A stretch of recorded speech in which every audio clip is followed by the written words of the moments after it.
Je ne sais pas combien de temps il me reste, mais une chose est certaine, ce secret ne peut pas être enterré avec moi. En tant qu'ancien archiviste en chef de la Bibliothèque nationale de France, j'ai été témoin d'événements qui défient la compréhension, des choses qui n'auraient jamais dû exister, mais que l'État français a, d'une manière ou d'une autre, protégé et dissimulé au fil des siècles. Pendant des années, j'ai servi avec dévotion, chargé de cacher et de détruire des documents qui ne devaient jamais voir le jour. Ça a été mon devoir de protéger l'histoire de la France, d'effacer par le feu ses péchés et de faire taire les vérités gênantes. Cependant, certains secrets sont trop grands pour être enterrés à jamais. Ce que je m'apprête à confesser n'est qu'une fraction de l'abîme obscur que la Bibliothèque nationale maintient dans l'ombre. Mon parcours jusqu'au poste d'archiviste en chef fut long et tortueux, mais toujours marqué par une dévotion aveugle. Je suis entré au service de la bibliothèque très jeune, Casme rempli de passion pour l'histoire et l'esprit ouvert à la lumière du savoir. Je croyais de toutes les forces de mon être que ma loyauté était inébranlable. Et c'est pour cela qu'on me confiait les missions les plus délicates. J'ai gravi lentement les échelons, de simple assistant à conservateur, puis finalement à archiviste en chef. Avec le temps, j'ai développé une habileté unique pour garder les secrets les plus sombres. C'est moi que la bibliothèque a choisi pour que ces impuretés restent cachées, protégées par une façade immaculée et inébranlable. Je suis devenu le confident du directeur, sa main invisible, son agent silencieux. J'y étais l'homme qui s'occupait de ce que personne ne devait savoir. Quand des documents interdits apparaissaient, j'y étais là pour les incinérer, transformant en cendres des vérités dangereuses. Cependant, ce que mes yeux ont vu au fil de ces années est indescriptible. J'ai vu des manuscrits qui mélangeaient le sacré et le profane, des invocations de forces qu'aucun être humain ne devrait invoquer, des pactes sinistres, des négociations réalisées avec des entités qui résident dans les ombres du monde. Chacune de ces visions a ébranlé ma foi en l'histoire officielle, mais je n'ai jamais remis en question mes ordres. Le directeur était mon commandant, et moi, comme un soldat obéissant. J'obéissais sans hésiter. Mais quelque chose en moi a commencé à changer. Quelque chose de profond à l'intérieur de mon âme s'agitait avec chaque nouvelle tâche. Je savais que l'air autour des murs sacrés de la bibliothèque était chargé de pourriture. Mais j'ai continué à avancer, ignorant les signes que quelque chose n'allait pas terriblement mal. Ce n'était pas ma place de poser des questions. Puis est arrivée la nuit fatidique de 1889, où tout s'est effondré. Le directeur m'a appelé en secret durant les premières heures du matin. L'urgence dans ses yeux ne ressemblait à rien que j'avais vu auparavant. Il m'informa de l'existence d'un ensemble de documents cachés dans une bibliothèque secrète, située dans les profondeurs des catacombes de Paris. Ces documents, affirma-t-il, devaient être détruits immédiatement. Personne d'autre que vous ne doit connaître leur existence. Vous êtes le seul en qui j'ai confiance pour cette tâche, murmura-t-il, la voix pleine de tension. Une fois de plus, sans sourciller, j'obéis. Mais alors que je descendais dans les catacombes, la lanterne tremblant dans ma main, je sentis que quelque chose m'observait depuis les ombres. Je descendis dans les catacombes, le cœur lourd, sentant résonner dans mon esprit le poids des paroles du directeur. Chaque pas semblait plus profond que le précédent, et l'air en bas était suffocant, imprégné de quelque chose qui n'était pas seulement de l'humidité.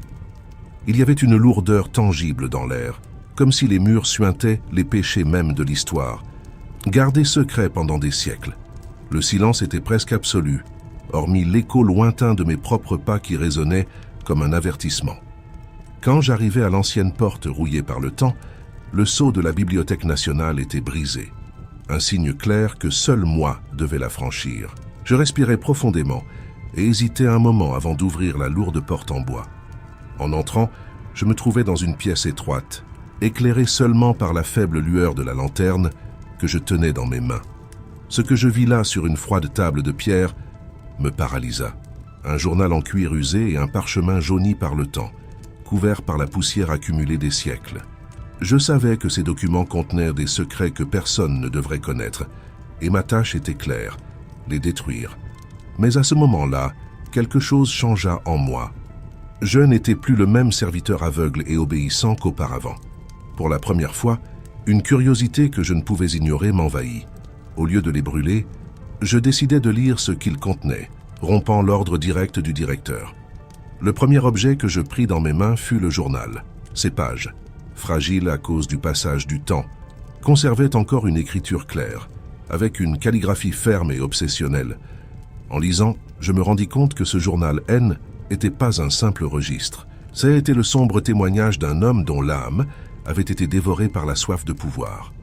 Le comte de Montmorency, nom qui faisait écho à d'anciennes rumeurs, relatait dans ces pages sa vision déformée de la purification divine. Il croyait que son domaine était infesté de forces du mal et qu'il dépendait de lui. Avec un poing de fer et un cœur empoisonné, d'où éradiquer le mal. Mais ce qu'il appelait purification était en réalité une boucherie brutale. Il décrivait avec une froideur inquiétante comment il sélectionnait ceux qui seraient accusés de sorcellerie. Il n'y avait pas besoin de preuves, seulement un vague soupçon, un murmure dans l'obscurité, ou même le simple fait que quelqu'un évitait son regard était suffisant pour les condamner. La peur, écrivit-il, est l'arme la plus puissante de Dieu, et je suis elle élu pour la manier. Le comte, avec un orgueil répugnant, détaillait comment il mettait en scène des procès théâtraux sur la place du village, où les accusés étaient exhibés comme des trophées, tandis que le peuple terrorisé les livrait sans poser de questions. Il se délectait du pouvoir absolu que lui conférait la peur, observant chaque expression, chaque tremblement des condamnés avec un plaisir macabre. Pendant que je lisais ces mots, le froid des catacombes sembla s'intensifier. Mais quelque chose me poussa à continuer. Je savais qu'à la fin de ce journal, je trouverais une vérité encore plus sombre, une révélation dont le comte lui-même ne était peut-être pas conscient lorsqu'il l'avait écrite. Je fermai les yeux un moment, sentant le poids de la découverte, avant d'ouvrir le parchemin à mes côtés. C'est là que se cachait la véritable horreur. Les méthodes du comte dépassaient toutes les limites de la raison. Il décrivait avec une précision presque scientifique comment il commençait son processus de purification.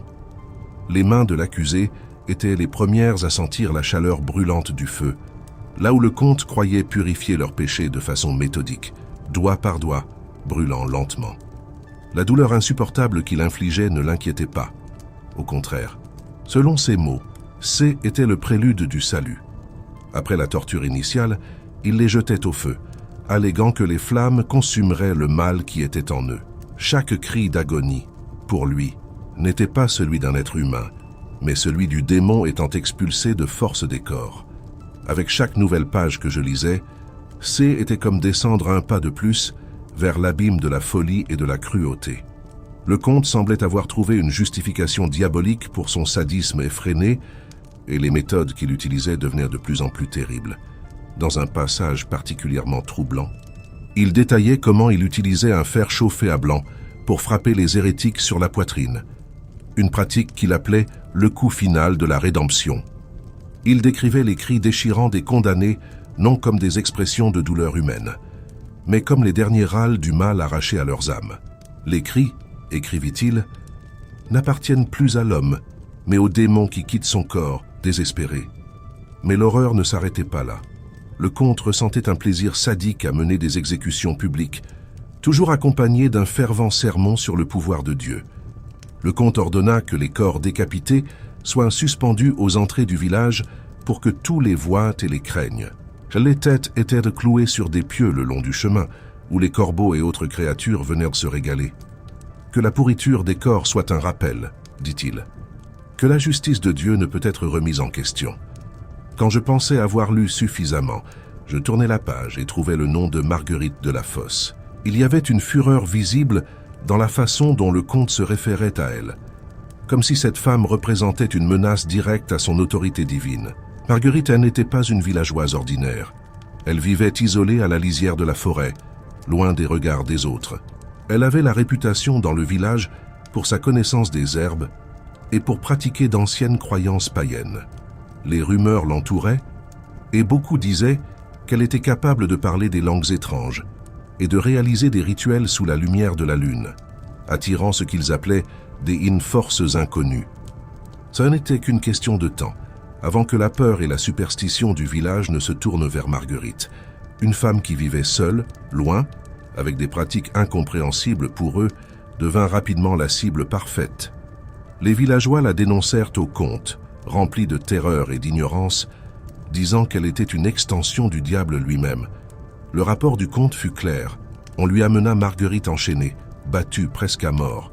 Ses yeux, écrivit-il avec mépris, n'étaient pas ceux d'une femme. Ils brillaient inhumainement, comme si le diable lui-même se cachait derrière cette façade. Le comte, convaincu qu'il se trouvait face à une manifestation des forces du mal, décida que Marguerite ne méritait pas un procès comme les autres. Son destin fut scellé avant même qu'elle n'arrive devant le comte. À partir de ce moment, la folie du comte sembla ne plus avoir de limite. Il détailla avec une précision inquiétante comment il avait enfermé Marguerite dans une cellule sombre et humide pendant des jours, espérant qu'à travers la faim et la soif, le démon qu'il croyait habiter la femme se révélerait. Cependant, Marguerite ne demanda jamais pitié, ni ne cria de douleur. Au lieu de cela, elle s'assit dans le coin le plus sombre de la cellule, murmurant des mots incompréhensibles. Le comte nota avec colère que ses paroles sonnaient comme des blasphèmes. Mais personne dans le village ne comprenait les langues qu'elle parlait. C'était comme si l'air autour de Marguerite était imprégné d'un mal invisible. Chaque murmure semblait résonner sur les murs, faisant même douter les gardes les plus courageux de s'approcher. Mais l'horreur ne faisait que commencer. Le comte, vaincu par son obsession de la purification, décida que les mots « haine » n'étaient pas suffisants pour révéler le véritable démon à l'intérieur de Marguerite. Il avait besoin d'action. Et c'est alors que commença le tourment physique. Avec un récit minutieux, le comte décrivit le premier acte de torture. On arracha un à un les ongles de Marguerite avec des tenailles chauffées à blanc, espérant que la douleur extrême la ferait demander miséricorde. Cependant, ce qui suivit fut quelque chose que le comte n'aurait jamais pu imaginer. Le lendemain matin, les ongles de Marguerite étaient intacts, propres et aussi forts qu'avant. C'était comme si l'acte cruel n'avait jamais eu lieu. Le comte, vaincu par la peur et la colère, répéta l'acte, mais le résultat fut le même. Chaque fois qu'un ongle était arraché, le lendemain il renaissait. Cette anomalie perturba profondément le comte, qui commença à voir en Marguerite une preuve vivante que quelque chose de surnaturel était à l'œuvre. Il décida d'aller plus loin et passa à des méthodes encore plus brutales. Ils utilisèrent des fers chauffés à blanc pour brûler la chair de Marguerite, marquant son corps de coups précis, tandis que le comte observait avec un mélange d'horreur et de fascination. Mais à sa surprise et sa consternation, les plaies qui étaient censées être permanentes commencèrent à guérir sous ses propres yeux. La peau brûlée se régénéra lentement, se refermant comme si elle n'avait jamais été blessée. Le comte écrivit avec ferveur qu'avec chaque coup, il sentait qu'il ne luttait pas contre une femme, mais contre Satan lui-même. Chaque coup, nota-t-il, fut une tentative de purger le mal, mais le mal résista. Marguerite était une forteresse du diable, et sa chair était indomptable. La situation atteignit son paroxysme lorsque le comte décida que rien de moins que le feu purificateur ne pourrait vaincre la force démoniaque qui habitait Marguerite. Il ordonna de brûler la femme sur le bûcher, certain que cette fois, le mal serait éradiqué une fois pour toutes. La place du village était pleine, et le comte, dans son sermon de condamnation, cria que la purification finale était sur le point d'avoir lieu. On alluma le feu et les flammes commencèrent à consumer le corps de Marguerite. Mais ce qui se passa ensuite, c'est là la conviction du comte qu'il faisait face à un être démoniaque. Au lieu des cris d'agonie attendus, Marguerite commença à rire. Et ce n'était pas un rire ordinaire. Le comte écrivit avec horreur que ce rire semblait provenir de 1000 voix différentes, résonnant avec une méchanceté indescriptible. « J'ai vu de mes propres yeux », écrivit-il d'une main tremblante, « comment le feu dévorait sa chair. Marguerite n'a pas crié, elle a ri. Un rire qui portait le poids de 1000 démons se moquant du pouvoir de Dieu. À ce moment-là, quelque chose en moi s'effondra. Les mots du comte étaient assez troublants. Mais l'idée que cette femme ait ri alors qu'elle était consumée par les flammes me provoqua un frisson que je n'avais jamais ressenti auparavant. C'était comme si un vide glacé avait rempli ma poitrine. Et pour la première fois, je commençais à me demander si ces documents n'auraient pas dû être détruits sans avoir été lus. Le récit du comte ne s'arrêta pas avec la mort apparente de Marguerite. Il était troublant que son corps n'ait pas été consumé par les flammes comme il aurait dû l'être. Alors que les flammes dansaient autour de son corps, Marguerite resta intacte, presque indifférente à la fureur du feu. Sa chair, qui aurait dû être réduite en cendres, semblait immunisée contre la destruction. Le comte, visiblement bouleversé, commença à trembler. À cet instant, quelque chose en lui se brisa. Une fragile ligne qui séparait sa croyance aveugle de la peur absolue. Craignant pour sa propre âme, il ordonna d'un cri incontrôlé que le feu soit éteint immédiatement. Les villageois qui avaient assisté à cette scène terrifiante se retirèrent en silence, complètement abasourdis. Le comte, cependant, ne s'arrêta pas là. Au lieu d'accepter l'échec, il se permit de sombrer dans une obsession encore plus sombre. À partir de ce moment, le comte en vint à croire que la seule façon de sauver Marguerite était par une purification spéciale. Quelque chose qui échappait à la compréhension commune. La conviction que la femme était possédée par quelque chose de maléfique s'empara de son esprit et il décida qu'il devait l'emmener dans un lieu réservé uniquement aux plus damnés. Il ordonna donc que Marguerite soit transférée dans un endroit que peu connaissaient, une chambre souterraine secrète sous le château. Un lieu construit des siècles auparavant et destiné à abriter les pécheurs les plus condamnés, les âmes qui n'avaient plus de salut. À cette oubliette, cachée sous des couches d'histoire et même dissimulée aux villageois, on accédait par un étroit corridor derrière la chapelle principale. Seul le comte et un groupe choisi de gardes connaissaient son existence. Décrite dans le journal, cette pièce était sombre, humide et étouffante. Les murs de pierre dégageaient une odeur putride d'humidité, et le sol était toujours froid, comme s'il n'avait jamais vu la lumière du soleil. Les torches sur les murs éclairaient à peine l'espace, leurs flammes dansant frénétiquement, projetant des ombres longues et déformées. Ça, c'était l'environnement parfait pour ce que le comte croyait être sa mission la plus divine. Purifier Marguerite une fois pour toutes. Marguerite fut traînée le long de ce chemin sombre, enchaînée comme un animal, avec un sac de toile grossière sur la tête. Les quelques gardes qui l'accompagnaient étaient pâles et tremblants. Personne n'osa interroger le comte, bien que la terreur fût inscrite sur leur visage. Quand ils arrivèrent finalement dans la chambre et que la lourde porte de fer se referma derrière eux, un son glacial résonna dans l'espace comme un présage sinistre.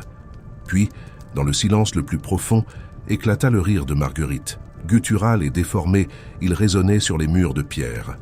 Ce rire moqueur semblait venir de quelque part bien au-delà de la compréhension humaine, comme s'il était l'écho de quelque chose d'innommable, quelque chose qui défiait la raison des présents. Il n'y eut aucune pitié dans cet endroit. Ce que le comte appelait purification était en réalité un tourment ininterrompu. Chaque nuit, les gardes chauffèrent des fers jusqu'à ce qu'ils brillent d'un rouge démoniaque. Les marques de brûlure sur le corps de Marguerite étaient censées être permanentes, mais comme auparavant, le lendemain, sa peau se régénérait de façon surnaturelle. Chaque nouveau rituel, chaque nouvelle tentative de détruire ce que le comte croyait être un démon à l'intérieur de Marguerite échouait lamentablement, et avec chaque échec, l'obsession du comte grandissait. « Elle se joue de moi », écrivit-il. Chaque brûlure, chaque coup disparaît comme si c'était une ombre. Il n'y a pas de cicatrice, pas de signe de douleur. C'est comme si le mal se moquait de moi, utilisant ce corps pour se moquer de ma foi. Chaque jour qui passait, Marguerite devenait plus silencieuse. Ses paroles se transformaient en murmures incohérents, mais son rire ne cessait jamais. C était une présence constante, insupportable, qui tourmentait le comte, résonnant dans son esprit même lorsqu'il essayait de dormir. Les autres gardes commencèrent à craindre que le comte lui-même ne sombre dans une spirale de folie. Mais qui oserait l'affronter? Finalement, le comte commença à se demander s'il y avait un moyen de vaincre cette entité. Son journal devint de plus en plus frénétique, comme s'il n'écrivait plus pour documenter, mais pour s'accrocher à sa propre raison. Peut-être, nota-t-il sur l'une des dernières pages, que ce n'est pas Marguerite qui a besoin d'être purifiée, peut-être est-ce moi qui porte la tâche du mal, et il n'y a pas de feu qui puisse me sauver. Alors que je lisais ces derniers mots, je sentis une ombre se refermer autour de moi. Le journal ne révélait pas la fin de Marguerite, mais les dernières pages étaient remplies de griffonnages indéchiffrables, comme si le comte lui-même avait perdu la capacité d'articuler ses pensées. Quelque chose en moi me dit que, quoi qu'il se soit passé dans cette chambre souterraine, le mal que le comte craignait tant n'avait pas été purifié. Il s'était multiplié. En voyant que ces méthodes ne parvenaient pas à briser le corps de Marguerite, le comte concentra son attention sur ce qu'il croyait être le point faible de tout être humain, est l'âme. Il en vint à croire que s'il ne pouvait pas endommager le corps, détruire l'âme serait sa seule possibilité de libérer Marguerite de la possession qui l'affligeait. Alors le comte prit une décision désespérée. Il ordonna que l'on chauffe de grands chaudrons d'eau bénite jusqu'au point de ébullition. Croyant que le mélange sacré, une fois chauffé au maximum, brûlerait le mal logé dans la femme. Marguerite fut traînée dans la froide et humide pièce de la chambre souterraine et sans hésiter, les quelques gardes qui restaient la plongèrent dans les eaux bouillantes. La chaleur devait être insupportable, mais comme toujours, Marguerite ne cria pas. Elle ne se débattit pas, ne supplia pas la clémence. Elle se contenta de garder le regard fixe, comme si rien de tout cela ne l'affectait. Le comte, qui observait attentivement, décrivit avec horreur dans son journal comment la respiration de Marguerite se fit plus lente, mais ne s'arrêta jamais complètement. « C'est comme si l'eau de Dieu ne la touchait pas », observa-t-il. Tandis que ses mots étaient remplis d'une peur croissante, mêlée à une fureur qui le consumait lentement. Les quelques gardes qui aidèrent le comte commencèrent à se sentir inquiets. Le murmure entre eux grandissait chaque fois que Marguerite était sortie des eaux et que, inexplicablement, sa peau restait intacte. Ils partagèrent des histoires entre eux, disant que parfois ils sentaient le regard pénétrant de Marguerite comme si elle pouvait voir à travers eux directement dans leurs âmes. Certains jurèrent avoir vu des ombres bouger sur les murs, quelque chose qui n'appartenait ni à la lumière des torches, ni à l'obscurité naturelle du lieu. Cependant, le comte, immergé dans son fanatisme, refusa d'écouter le moindre mot d'avertissement. Pour lui, ces manifestations haines étaient les pas des signes qu'il devait s'arrêter, mais une preuve que son travail était loin d'être terminé. Chaque rituel raté, chaque tentative de purification échouée ne faisait que renforcer sa conviction qu'il devait continuer. Le journal du comte commença à refléter son état mental détérioré. Il documenta chaque torture avec une précision de plus en plus incontrôlée. On lui a arraché les doigts, et le lendemain, ils étaient entiers à nouveau, comme si on ne les avait jamais touchés, écrivit-il d'une écriture de plus en plus tremblante et chaotique. L'esprit du comte était au bord de l'effondrement. Incapable de comprendre à quoi il faisait face, il commença à croire que Marguerite N n'était pas simplement une femme possédée, mais une créature qui transcendait la mort et le temps. Une âme piégée entre le ciel et l'enfer, incapable de s'échapper d'un côté ou de l'autre. La chambre souterraine du château se transforma en scène de rituels de plus en plus macabres. Le comte, dans sa folie, avait convaincu les quelques gardes qui le suivaient encore que Marguerite Naine était pas seulement une femme, mais un portail, un réceptacle contenant à la fois le divin et le démoniaque. Il croyait qu'il devait réaliser des rituels de purification qui allaient au-delà de l'exorcisme traditionnel. Le comte introduisit de nouvelles méthodes qui semblaient sorties directement de cauchemars. Des cérémonies qui impliquaient de longues périodes de jeûne, des chants incessants toute la nuit, et l'utilisation d'objets sacrés de manière qui n'avait jamais été sanctionnée par l'Église. Mais Marguerite resta inébranlable. Chaque nouveau rituel, chaque nouvelle tentative de purification ne faisait qu'approfondir le mystère et la terreur qui l'entouraient. Le comte rapporta dans son journal qu'avec chaque séance, Marguerite devenait plus silencieuse et sa présence plus inquiétante. « Elle n'a plus besoin de parler », écrivit le comte dans une entrée particulièrement troublante. « Ses yeux. C'est comme si elle parlait seulement avec ses yeux, et je sens que je suis en train de perdre la bataille. Je commence à entendre des voix qui ne sont pas les miennes. Peut-être que moi aussi on me met à l'épreuve. » Les gardes restants commencèrent à disparaître un par un, prétextant des maladies ou fuyant en silence, incapables de supporter le poids d'affronter ce qu'ils ne comprenaient plus. Et moins il restait de gens, plus le comte s'enfonçait dans sa folie. Il écrivit que Marguerite devenait plus forte avec chaque échec. « Elle absorbe ce que je dois purger », nota le comte. « Chacun de mes échecs est comme un cadeau pour elle. Elle se moque de moi. » Même dans le silence. Pendant que je lisais ces mots, je commençais moi-même à ressentir quelque chose d'étrange. L'atmosphère autour de moi semblait devenir plus lourde. L'air était dense, comme si quelque chose d'invisible était là, observant. Le journal du comte N était plus une simple chronique des événements. Ça a été le témoignage d'une âme qui avait été brisée face à des forces qui dépassaient la compréhension humaine. Chaque page que je tournais était une immersion plus profonde dans son obsession, et la sensation que sa propre malveillance avait été transférée dans ce lieu ne faisait que s'intensifier. Quelque chose était sur le point de se produire, et tout comme le comte, je ne savais pas si J était prêt à affronter ce qui allait venir ensuite. Dans le journal, le comte décrivit en détail sa dernière tentative d'utiliser des objets sacrés, dans l'espoir que le pouvoir divin puisse expulser le mal qu'il croyait habiter Marguerite. Il remplit la chambre souterraine de croix en fer forgées à la main, de statues de saints qu'il avait apportées de la chapelle et suspendit des reliques sanctifiées partout. C était comme s'il voulait transformer ce donjon en un sanctuaire, espérant que la pureté des icônes serait suffisante pour combattre la présence démoniaque qui, selon lui, était retranchée dans le corps de Marguerite.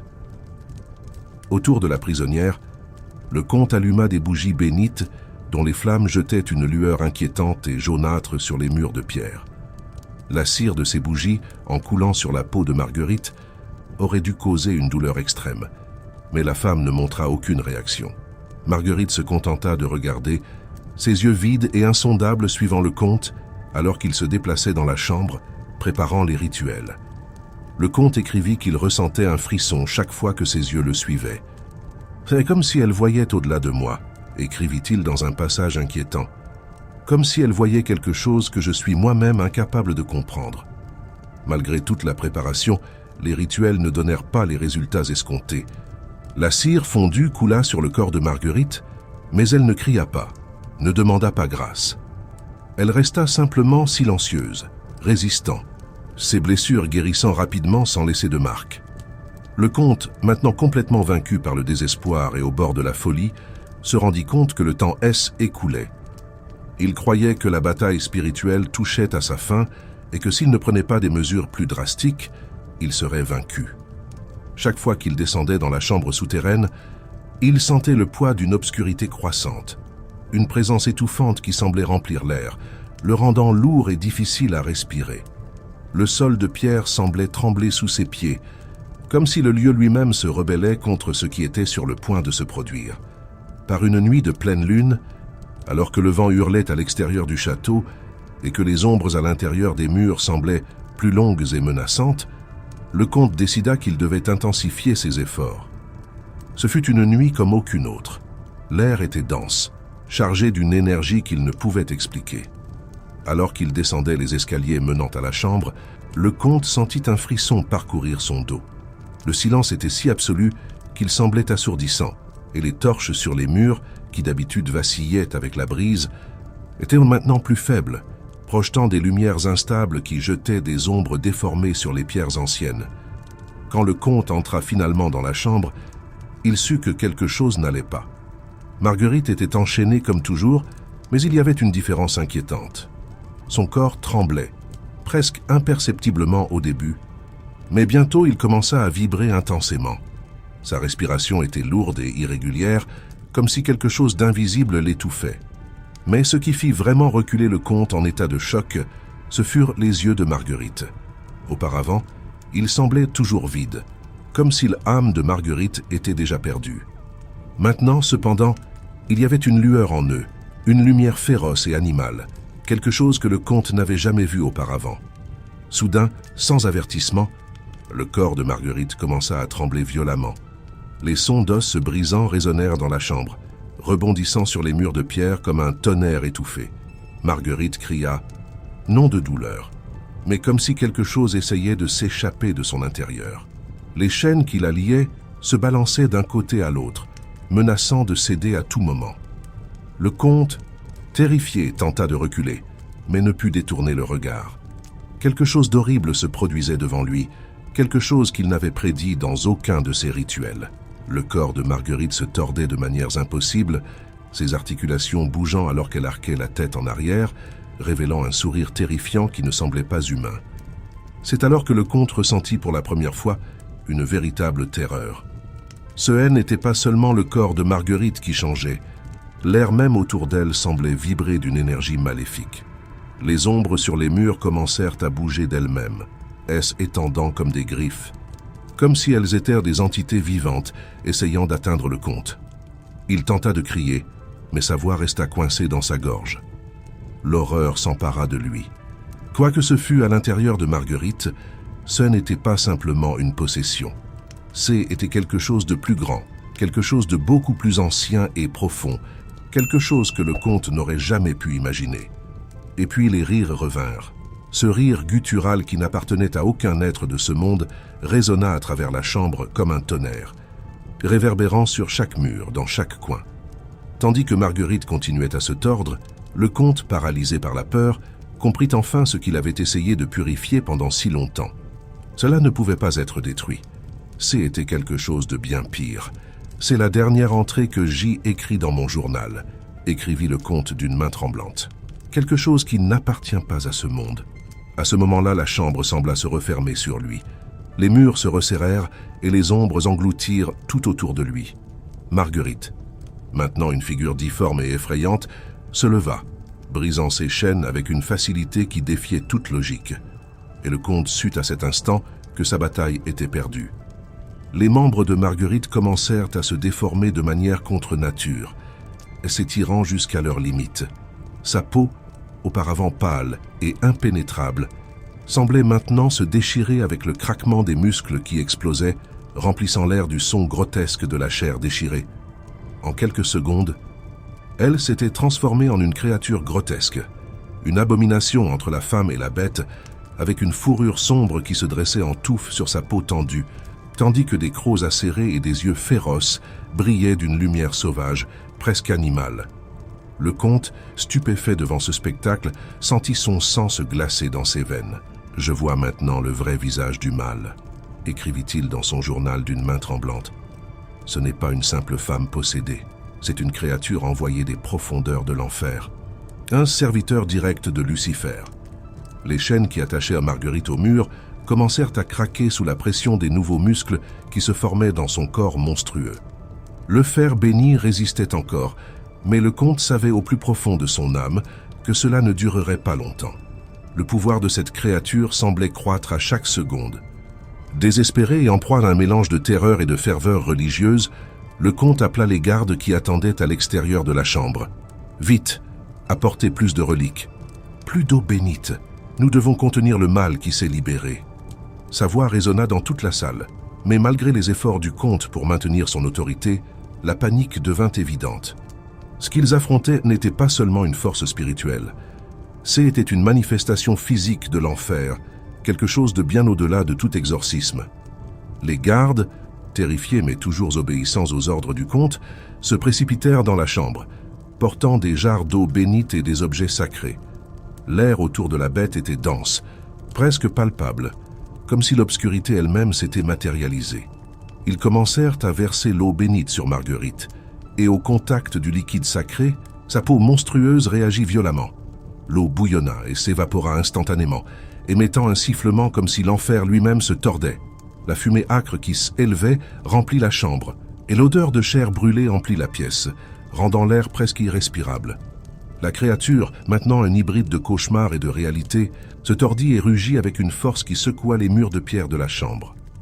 Le son qui sortit de sa gorge était plus profond et primitif que tout ce qui était humain. Un rugissement qui fit trembler le sol et vaciller les gardes.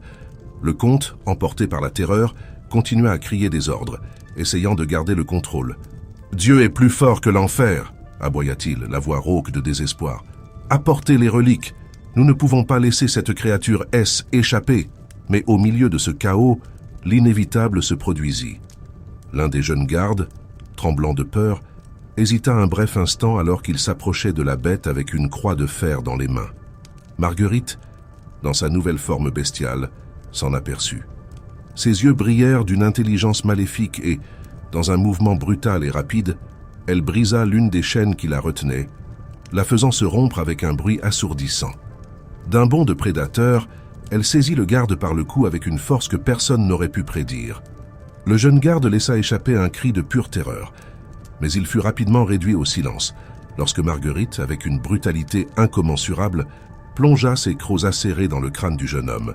Le bruit des os qui se brisaient résonna dans la chambre, suivi du jet de sang qui éclaboussa violemment les murs de pierre, aspergeant les autres gardes de gouttes chaudes et visqueuses. Le comte, paralysé, contemplait cette scène horrible sans pouvoir réagir. Le sang coulait comme un torrent, tachant le sol de la chambre et remplissant l'air d'une odeur métallique répugnante. Marguerite, maintenant libérée d'une de ses chaînes, souleva le corps inerte du garde et, avec un grognement profond, le jeta violemment contre le mur. L'impact fut brutal et le corps du jeune garde tomba au sol comme une marionnette sans vie. Toute la chambre semblait vibrer de la présence maléfique qui émanait de Marguerite. Et le comte, tenant toujours sa croix, se rendit compte que le contrôle de la situation lui avait échappé. « C'est la fin », écrivit le comte d'une écriture hâtive et presque illisible sur les dernières pages de son journal. « La bête ne peut être contenue, le mal s'est déchaîné, et maintenant rien ne peut l'arrêter. » Les gardes restants, terrifiés, commencèrent à se retirer vers la sortie de la chambre. Mais Marguerite, maintenant complètement transformée, avança vers eux avec une vitesse surnaturelle, déterminée à tout détruire sur son passage. Le comte, remarquant la terreur dans les yeux des autres gardes, sut que le temps était écoulé. Mais il ne pouvait pas laisser le malaise s'échapper de ses murs. Dans un dernier acte désespéré, il leva la croix bénite et commença à réciter une prière, la voix brisée par la tension et la terreur qu'il ressentait. Les gardes, dans un état de pure terreur, se dispersèrent dans la chambre dans une tentative désespérée d'échapper au massacre imminent. Leurs voix élevèrent en cris de panique, faisant écho à travers les couloirs de pierre, alors qu'ils trébuchaient et tombaient, essayant d'échapper à la créature qui avait été autrefois Marguerite. Le comte, luttant contre la peur qui grandissait en lui, commença à réciter des cantiques en latin, la voix tremblant sous le poids du désespoir. « Dominus Deus Sabaoth, plenissum caeli et terra gloria tua », répéta-t-il, comme si chaque mot pouvait contenir le mal qui se manifestait devant lui.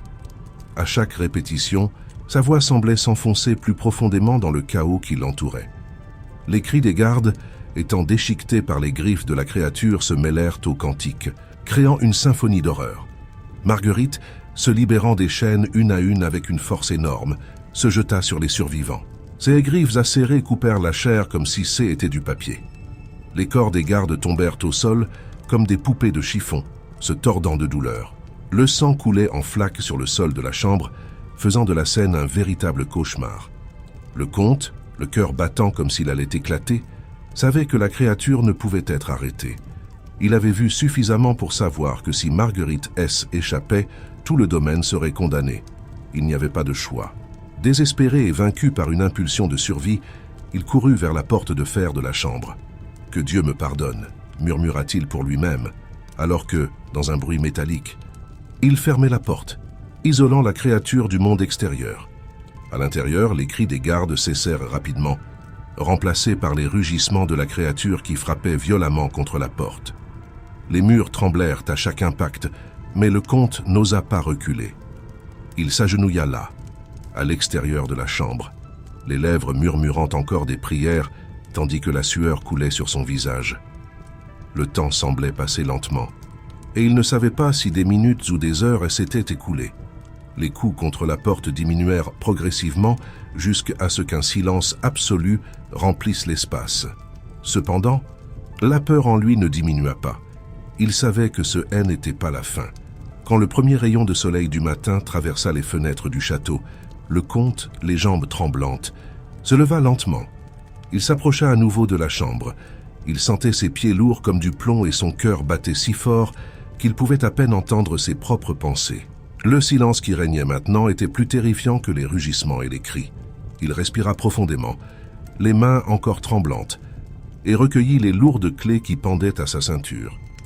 D'un geste lent et hésitant, il ouvrit la porte de fer. La scène à l'intérieur de la chambre était celle d'un massacre indescriptible. Le sol était couvert de sang et de morceaux des corps des gardes qui avaient été déchiquetés.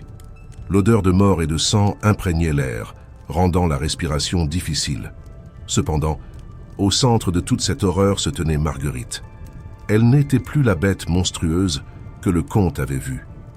Elle était là, sous sa forme humaine, nue et complètement couverte de sang séché, comme si rien ne s'était passé. Ses yeux, qui auparavant avaient été sauvages et pleins de haine, le regardaient maintenant, avec un calme inquiétant. Le comte faillit reculer lorsqu'il rencontra le regard serein de Marguerite, comme si elle avait attendu ce moment. Marguerite ne bougea pas. Elle continua simplement à regarder le comte, tandis que le reste de la chambre restait plongé dans un silence mortel. Le comte, encore sous le choc, laissa tomber les clés de sa main, et le son résonna sur le sol de pierre. « Le mal a été contenu », murmura-t-il, ne sachant pas s'il parlait seul ou à cette figure devant lui. Mais au fond, il savait que rien n'avait été purifié. Quelque chose de bien pire était sur le point de se révéler. Les pages du journal étaient tachées de sang, ce qui rendait la lecture difficile. Mais tous les récits du comte étaient là. Il décrivit son incapacité à continuer les rituels. « Il n'y a aucun moyen de continuer sans éveiller les soupçons », nota-t-il, conscient que le village commencerait à s'interroger sur les disparitions. Les notes devinrent plus erratiques et incohérentes, reflétant la folie croissante qui s'emparait de lui. « Je l'ai enfermé, mais la clé ne retiendra pas le mal longtemps. Elle attend quelque chose. » L'horreur dans les mots du comte ne fit qu'augmenter alors qu'il décrivait les jours suivants. Le domaine fut envahi par une aura sombre, comme si une malédiction invisible planait sur le village. Les résidents commencèrent à disparaître mystérieusement, et des rumeurs du nombre qui rôdait autour du château se répandirent comme une traînée de poudre. « Marguerite n'est pas morte », disait la dernière note du comte, écrite d'une écriture irrégulière et floue. « Elle est ici, et je ne suis plus le gardien de cette prison. » Je sentis un frisson parcourir mon dos en lisant ces derniers mots. Quelque chose en moi me disait que le mal que le comte avait tenté de contenir dans cette chambre souterraine n'avait jamais été vraiment arrêté. Le silence qui dominait l'endroit N était qu'une illusion, une attente angoissante d'un inévitable réveil. Le comte rapporta dans son journal que le murmure parmi les villageois devenait de plus en plus fort et constant. Ils commencèrent à se demander pourquoi les exécutions d'hérétiques et de sorcières n'avaient plus lieu avec la même fréquence. Le feu de l'Inquisition S éteignait, et les quelques gardes qui restaient encore aux côtés du comte le faisaient plus par peur que par conviction.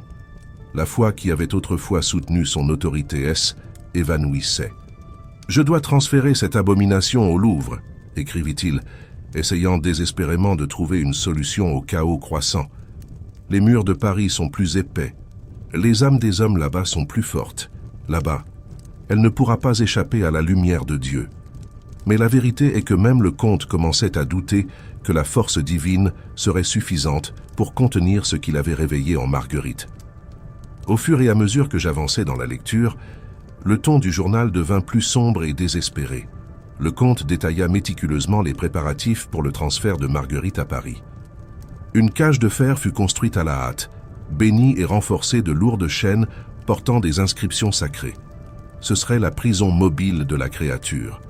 Les quelques gardes qui restaient, jeunes et terrifiés, furent sélectionnés pour accompagner le voyage. « La peur vous gardera fidèle », écrivit le comte, essayant de se convaincre que son plan réussirait.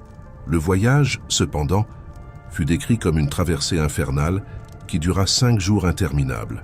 Pendant la journée, le comte et ses gardes avancèrent le plus rapidement possible sur des chemins isolés et poussiéreux vers Paris, évitant tout contact avec les villages ou les routes principales. Ils savaient qu'attirer l'attention était un risque qu'ils ne pouvaient pas prendre. Mais était pendant la nuit que s'emparait la véritable terreur. Avec l'arrivée de la pleine lune, la créature commença à se transformer sans contrôle. Les os de Marguerite s'étirent et se brisent avec un craquement aigu, décrivit le comte. Sa peau s'étire grotesquement, comme si on la forçait à aller au-delà de ses limites naturelles. Le son qui résonna dans la forêt fut déchirant, et les rugissements gutturaux qui s'échappèrent de sa bouche résonnèrent dans les arbres, effrayant même les animaux qui vivaient dans l'obscurité. Les loups se retournent. Les corbeaux cessent de chanter, écrivit le comte.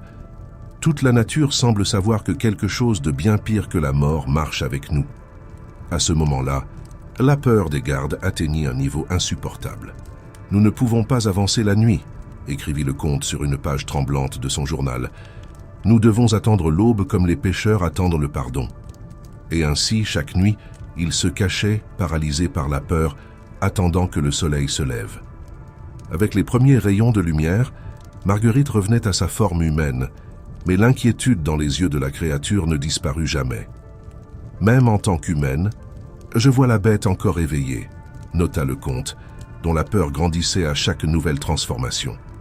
Le deuxième jour du voyage, quelque chose de différent se produisit. Marguerite, épuisée et affaiblie, commença à parler. Sa voix, qui aurait dû sonner humaine, était étrangement calme mais pleine d'une profonde fatigue. « Voulez-vous savoir comment je suis devenue cela ?» demanda-t-elle au garde qui, terrifié, ne pouvait détourner le regard. Le comte, qui savait que parler aux prisonniers était dangereux, avertit les jeunes hommes, mais leur peur et leur curiosité étaient bien plus grandes. Ils s'approchèrent de la cage, attirés par la promesse de réponse à l'horreur dont ils avaient été témoins. Marguerite, maintenant assise au fond de la cage, les yeux mi-clos, commença à raconter son histoire. « J'ai fait un pacte, » murmura-t-elle. « Dans les premiers jours de la guerre, quand tout était perdu, j'ai supplié pour avoir de la force.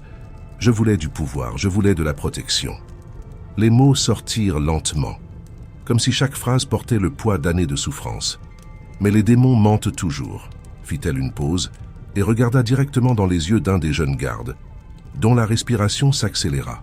« J'ai reçu cette malédiction. Je ne peux pas mourir, je ne peux pas être détruite. Et à chaque pleine lune, je me transforme en ceci, une bête, une créature sans paix, sans salut. » Les gardes se regardèrent les uns les autres, sentant la gravité de ces paroles. Certains reculèrent, effrayés par ce que cela signifiait. Le comte, cependant, resta silencieux, observant avec des yeux attentifs. « Nous devons continuer le voyage, » écrivit-il cette nuit-là. « Mais je sais maintenant que la malédiction de Marguerite est bien plus profonde que ce que nous pensions, et je ne sais pas si même à Paris nous pourrons la contenir. » La tension augmentait chaque nuit. La pleine lune continuait de gouverner les transformations de Marguerite, et avec le temps, la force des chaînes qui la liaient semblait de plus en plus insuffisante. Les mots du comte dans le journal commencèrent à refléter une terreur croissante. On ne peut pas la tuer, on ne peut pas la contrôler. Que ferons-nous quand même, le fer sacré ne pourra plus la retenir. Le désespoir dans les mots du comte était palpable. En lisant ces notes, je pouvais sentir la détérioration de la foi des gardes. Ils murmuraient entre eux, se demandant si les paroles de Marguerite pouvaient être vraies. Le doute commença à s'emparer de l'escorte. « C'est un piège du diable », écrivit avec colère le comte. « Ces paroles sont du pur poison. Ne vous laissez pas tromper par elles. Elles manient la peur comme une arme aiguisée. Mais nous devons résister. » Cependant, la résistance des gardes s'effritait rapidement. Le 4e jour du voyage fut décrit dans le journal comme le plus terrible de tous. Pendant la nuit, l'un des gardes disparut mystérieusement, ne laissant que des taches de sang éparpillées près de la cage où était emprisonnée Marguerite. La créature, transformée par la pleine lune, rugit sans cesse jusqu'à l'aube.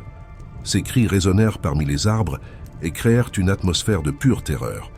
Quand le soleil se leva enfin, Marguerite redevint humaine et se contenta de regarder froidement le comte avec ses yeux vides et insondables. « Elle sait qu'elle a maintenant le contrôle sur nous », écrivit le comte, de plus en plus conscient du pouvoir psychologique de la créature. Chaque transformation renforce son emprise sur nos cœurs et nos esprits. La peur est la véritable arme du diable. Finalement, le 5e jour, épuisés et au bord de l'effondrement, ils arrivèrent aux imposants murs de Paris. « Nous avons amené la bête au cœur de la France », nota le comte, avec des mots pleins d'incertitude et de crainte. La foi inébranlable qu'il avait toujours eue semblait maintenant fragile. La créature avait défié tout ce en quoi il croyait, et les doutes le rongeaient. Il conduisit Marguerite directement dans les catacombes les plus profondes, loin des regards indiscrets et de la protection de la lumière du jour, dans une cellule isolée où seuls les secrets les plus sombres de l'histoire étaient gardés. La description du comte à ce moment-là fut étouffante. « J'ai enfermé la bête de mes propres mains », nota-t-il, mais le sentiment de victoire était loin d'être réel. La scène se déroula dans mon esprit avec une clarté vivide. Le comte, les mains tremblantes, ajustant les chaînes bénies autour de Marguerite, tandis que la prisonnière le regardait avec un calme inquiétant. Le silence entre eux était presque insupportable, brisé seulement par les paroles de Marguerite, prononcées d'un ton qui mêlait sérénité et ironie. « Pourquoi fais-tu cela » Le comte, cependant, ne répondit pas. Il baissa simplement les yeux, ignorant la question. Il ferma la lourde porte de fer avec un bruit métallique qui résonna à travers les catacombes, scellant le destin de Marguerite. Que Dieu me pardonne d'avoir amené un mal indescriptible dans la maison de l'histoire, écrivit-il avec regret et incertitude évident dans chaque ligne. Et l'écho de ce moment résonna dans les sombres couloirs, laissant une profonde empreinte dans l'esprit du comte. Je fermai le journal un moment, essayant de digérer le poids des mots que je venais de lire. L'atmosphère autour de moi, dans les profondeurs des catacombes, semblait plus épaisse, presque oppressante. Il y avait quelque chose dans ces pages, quelque chose qui transcendait le simple reportage. Les dernières notes du comte étaient une supplique désespérée. J'ai trahi la France en amenant cette abomination au cœur de notre histoire. Que Dieu m'aide, car je ne sais pas si j'ai fait ce qui est juste ou si j'ai condamné nos âmes pour toujours. Ces mots résonnèrent dans mon esprit alors que je tenais le journal dans mes mains tremblantes. Un frisson parcourut mon dos, une sensation étrange et inévitable que ce que le comte avait enfermé dans les profondeurs de Paris n'était en réalité pas contenu. Le doute s'empara de mes pensées comme un poison lent. Pourquoi la Bibliothèque nationale cacherait-elle quelque chose comme cela? Et ce qui est encore plus troublant, pourquoi personne n'en avait-il jamais parlé auparavant? Les mots du comte me hantaient, faisant que chaque ombre autour de moi semblait plus menaçante. La certitude que les pages du journal contenaient plus que de vieilles paroles était écrasante. Je ne pouvais ignorer le poids de ce qui avait été gravé. Se pourrait-il que le mal que le comte croyait avoir emprisonné vive encore dans les profondeurs? Que se passerait-il si ce mal attendait simplement, observant de la même manière que Marguerite avait observé le comte avec ses yeux vides? Les doutes et la peur continuaient de croître en moi. Chaque son, chaque écho des catacombes semblait avoir une signification, comme si quelque chose était sur le point de s'éveiller. Mon cœur battait si fort qu'il semblait résonner sur les anciens murs des catacombes. À chaque pas, l'atmosphère devenait plus oppressante, comme si les ombres environnantes m'observaient. Je savais que je devais vérifier par moi-même si ce que le comte avait consigné dans son journal était vrai, si cette histoire d'horreur était plus qu'une légende enterrée dans les profondeurs de Paris. Quelque chose me poussait à continuer, peut-être une curiosité morbide ou le désir de découvrir un secret qui n'aurait jamais dû être gardé. Au fur et à mesure que je m'enfonçais dans les catacombes, l'air devenait plus dense et humide, presque étouffant. L'odeur de moisissure mêlée à l'ancienneté imprégnait mes narines. Chaque pas que je faisais résonnait comme un tambour lointain, faisant écho dans le vide sans fin. Je passais devant des rangées de tombes et de reliquaires, rappel silencieux des saints qui reposèrent là. Mais je savais que ce que je cherchais était au-delà de la paix de ces salles sacrées. Quelque part de beaucoup plus sombre et impie. Après ce qui sembla des heures d'errance dans ce labyrinthe de pierre, je trouvai la porte de fer mentionnée dans le journal. Elle était couverte de siècles de poussière, avec des taches de rouille rongeant le métal. Le froid qui émanait derrière cette porte était différent de ce à quoi je m'attendais. Ce n'était pas seulement l'humidité des catacombes, mais un froid profond, tendu, presque surnaturel. Je retins ma respiration un moment avant de m'approcher. J'appuyai mon oreille contre la froide porte, hésitant. C'est alors que je l'entendis. Ce fut un murmure faible, presque indistinct. Une voix qui semblait venir d'une distance que je ne pouvais mesurer, comme si elle appartenait à un lieu entre ce monde et le suivant. « Pourquoi es-tu venu » La voix était rauque mais suffisamment claire pour résonner dans mon esprit. La question, simple mais pleine d'une étrange attente, figea mon corps. Je reculai, le cœur battant, ne sachant que faire. Fuir semblait l'option la plus sensée, mais quelque chose m'empêchait de tourner le dos. C'était comme si la porte elle-même m'appelait. Ou peut-être était-ce ma propre curiosité qui me tirait plus profondément vers l'abîme. Je respirais profondément et, presque sans réfléchir, je demandais « Qui es-tu » Ma voix trembla et la question sembla ridicule dans le silence oppressant de la chambre. Il y eut un long moment de silence, où je ne pouvais entendre que ma propre respiration accélérée. Puis vint la réponse. Ce ne fut pas un son fort, mais un écho doux qui semblait provenir des murs de pierre qui m'entouraient. « Je suis Marguerite ». Le nom fut prononcé dans un murmure traînant, comme si la voix venait de quelque part très lointain, au-delà du temps. Je suis piégé entre la femme et la bête, entre le ciel et l'enfer.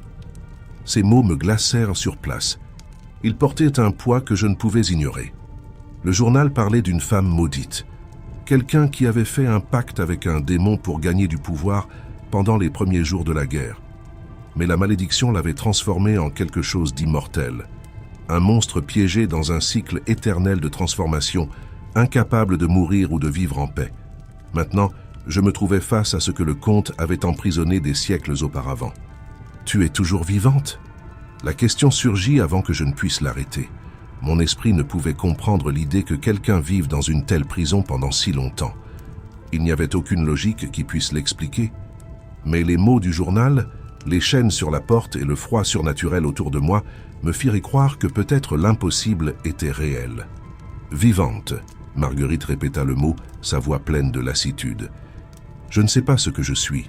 Vivante, morte, une bête et une femme. Je ne peux pas mourir. Mais je ne peux pas non plus vivre. » Je serrai le journal contre ma poitrine, sentant la fragilité du vieux papier dans mes mains, la foi que j'avais. La sensation de certitude que le monde m'avait donnée jusqu'à ce moment commença à vaciller.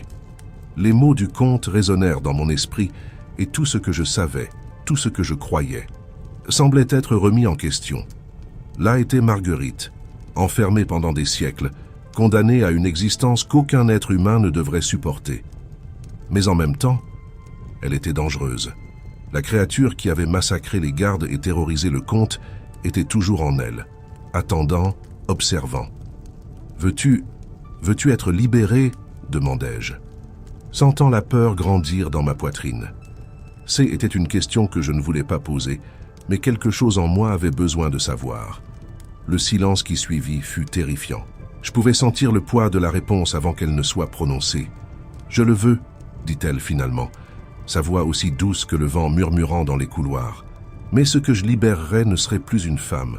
La bête ne dort jamais complètement. » Le choc de ces mots résonna en moi. J'avais été confronté à quelque chose de bien plus grand que ce que je pouvais comprendre. Marguerite était plus qu'une prisonnière.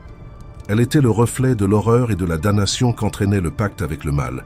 Et maintenant, j'y étais là, à la croisée des chemins entre ce qu'elle avait été et ce qu'elle pourrait devenir si elle était libérée. Je m'éloignai de la porte, n'ayant pas le courage d'ouvrir ce que la Bibliothèque nationale avait scellé il y a si longtemps.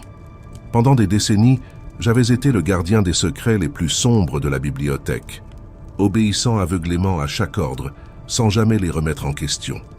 Mais maintenant, pour la première fois, j'ai été confronté à quelque chose qui ébranlait les fondements de tout ce en quoi je croyais. Un secret si terrible que lorsque je l'ai affronté, j'ai senti comme si le sol sous mes pieds s'effondrait. La porte de fer se dressait, imposante devant moi, une frontière solide entre le connu et l'inconnaissable, entre la foi et la terreur qui grandissaient en moi. Je ne savais pas quoi faire, mais le poids de la décision pesait sur mes épaules. Le temps sembla s'arrêter tandis que je contemplais mes options. Mes mains étaient de froides et tremblantes, et le son de ma respiration résonnait doucement à travers les catacombes. C'était comme si le monde autour de moi était en attente, attendant le prochain pas. La sensation d'isolement était écrasante, comme si la Bibliothèque nationale, avec tous ses secrets sacrés, m'observait en ce moment critique. Finalement, je décidai d'agir. Je m'éloignai de la porte de fer et, dans les ombres, je trouvai une lampe à huile accrochée à l'un des anciens murs. La flamme vacillante projetait des ombres inquiétantes qui dansaient le long du corridor de pierre. Je pris une petite torche, l'allumai et, le cœur lourd, je retournai à la porte de la cellule où Marguerite était emprisonnée. La lampe éclairait mon visage pâle, tandis que je tenais les documents du conte, ceux qui racontaient l'histoire tragique de la femme maudite, transformée en bête par un pacte impie. Le journal semblait lourd dans mes mains, pas seulement à cause du papier, mais à cause du poids que portaient en ces mots. Les confessions d'un comte qui avait perdu la foi, confronté à un mal qui ne pouvait être ni compris ni purgé. Sans plus hésiter, je laissai tomber les documents au sol près de la porte de fer. Ils étaient une menace pour tous ceux qui les rencontraient, une vérité que le monde n'était pas prêt à accepter. Le feu s'empara rapidement des écrits et la lumière vacillante illumina les murs autour de moi. Les ombres semblaient vivantes, comme si elles voulaient aussi se nourrir de cette vérité interdite. À mesure que les flammes grandissaient, un étrange mélange de soulagement et de tristesse m'envahit. Brûler les documents était ma seule façon d'essayer d'enterrer cette horreur, mais en même temps, je savais que ce n'était pas suffisant. Brûler le témoignage du comte n'effacerait pas le mal qui vivait encore derrière cette porte. Marguerite était toujours là, piégée entre l'humain et la bête, entre le ciel et l'enfer, attendant patiemment. Je regardais les cendres des documents se disperser, se dissolvant dans l'air, mais le soulagement que j'espérais ressentir ne vint pas. Les mots S étaient peut-être transformés en fumée, mais le mal restait enraciné dans les profondeurs de ces catacombes. Je reculais lentement, mais mon esprit était troublé. Je ne pouvais pas laisser ce secret mourir là, en silence. La Bibliothèque nationale avait enterré cette vérité pendant des siècles, mais quelqu'un devait la connaître. Le monde devait comprendre ce qui vivait encore dans les ombres, à l'affût. Je ne savais pas ce que l'avenir me réservait. Mais il était clair que lorsque je sortirais de ces catacombes, je ne pourrais plus porter le poids du silence. Mes jambes tremblantes me portèrent jusqu'à la sortie et, tandis que je montais lentement les marches de pierre, je sentis le poids croissant de la décision que j'avais prise. Je savais qu'en révélant ce qui se trouvait dans les profondeurs de la Bibliothèque nationale, ma vie serait en danger. L'institution ne permettrait pas qu'une telle vérité soit révélée au grand jour. Mais j'y étais déterminé. Marguerite était toujours là, enfermée entre ces murs de pierre, et un jour, quelqu'un, par ignorance ou curiosité, pourrait à nouveau la libérer. Le monde N n'était pas en sécurité. Je n'étais pas en sécurité, mais je devais dire la vérité. Dès que je sortis des catacombes, l'air frais de la nuit m'enveloppa, mais le froid en moi ne se dissipa pas. L'ombre de Marguerite semblait me suivre, une présence que je ne pouvais ignorer. Je savais que la lutte entre la femme et la bête continuait, même si les portes de fer restaient fermées. Ce que la Bibliothèque nationale cachait, je l'avais découvert. Et cette découverte m'avait condamné. Je sortis, déterminé à révéler au monde le sombre secret que la bibliothèque avait enterré, la vérité qui vivait dans les profondeurs oubliées et qui, un jour, pourrait être révélée,